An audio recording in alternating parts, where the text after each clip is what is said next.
All right, good morning. You are watching Weather AM for the 9th day of December, and it's Monday again. In Niagara Falls, the Christmas lights, they're up, looking beautiful there as well. Did you get some decoration done? Did you put the tree up this weekend, perhaps? And from Niagara Falls, we go to Vancouver, downtown Vancouver. Thank you, Stephen, for sharing that. And of course, one of the brightest lights of them all, spent their time in Vancouver the last 3 nights, putting on a great show, or great shows. Taylor Swift, of course, and now that tour is over. High pressure across BC, fog into the interior, Similkameen right up towards Prince George. We've got snow lingering in southern Saskatchewan and Manitoba, across Ontario, snow to the north, rain showers to the south, and freezing rain in between.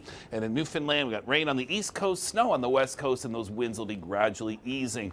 Let's start in Ontario. We've been dealing with the snow Superior all the way back towards southern Saskatchewan. That will ease off today, but eastern Ontario, southern Ontario, warm enough for rain in the southwest, cool enough for snow in the northeast, and in between there's the freezing rain threat. So through the morning hours, north and west of Toronto, and that spreads its way eastwards through the course of the morning and into the afternoon hours. So areas that could be impacted: Highway 7, Highway 11, the 35, 115 with freezing rain, Highway 400, Highway 60 will likely be snow and freezing rain, and the 401, not so much west of Toronto, but east of Toronto certainly could get into some of that freezing rain as well.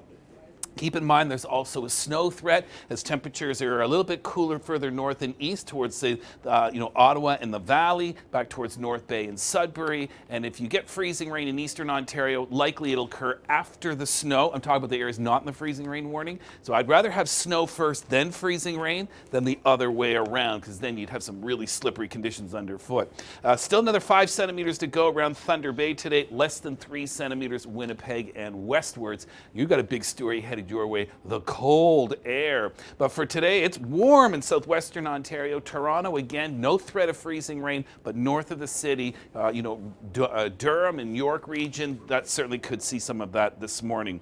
Into Quebec, snow for Montreal, likely through the evening rush hour tonight and through the overnight tomorrow. That may end as either freezing drizzle or a little bit of rain showers. And then look what's coming in through Wednesday: much warmer air and widespread rain, heavy rain that could then drop your temperatures below zero by Thursday, and we could be looking at a bit of a flash freeze. So that could be very dicey midweek into Quebec. The wind gradually easing into eastern Newfoundland. The snow showers continue for western Newfoundland, and in the Maritimes, temperatures just around or below the freezing mark. But look at the big warm-up headed your way. Halifax, double digits Wednesday, Thursday, similar in Charlottetown and Fredericton.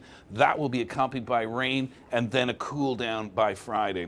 Meanwhile, across the prairies today, temperatures are pretty close to seasonal values. Again, watch the fog in BC. And across the north, that's where the Arctic air is, especially in the Northwest Territories and Nunavut. But that cold air is not going to stay there. It is surging its way southwards, going to pay a big visit to you in Winnipeg with Wednesday and Thursday daytime highs in the minus 20s, wind chills in the minus 30s. Not as cold in Toronto, but it'll go sub-zero, and lake effect snow returns.